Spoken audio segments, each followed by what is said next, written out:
quality ba na impact drill yung hanap po ninyo? So meron po tayo ditong 750 watts na impact drill. So from Lotus po ito. Meron po itong accessories na 3 piraso na drill bits. Syempre yung kanyang user manual, yung kanyang Chuck Allen.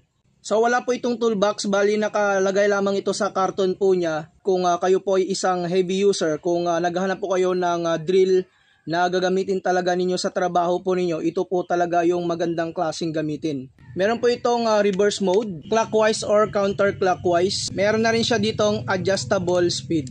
So sa ating hammer drill po dito, sa kanyang chuck is nasa 30mm po ito. Makikita po ninyo, andito rin yung kanyang brand na Lotus. So dito sa kanyang handle is meron siyang rubber.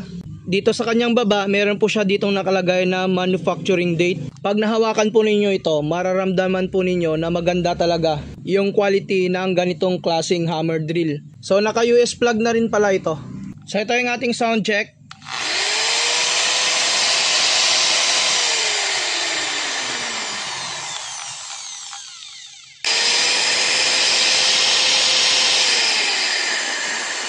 So malakas din po yung kanyang exhaust po dito.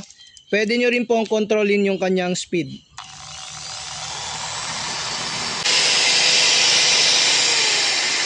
Kung ayaw po ninyong mag-trigger, so i-lock lang po ninyo. Pindutin lamang ninyo yung kanyang button po dito.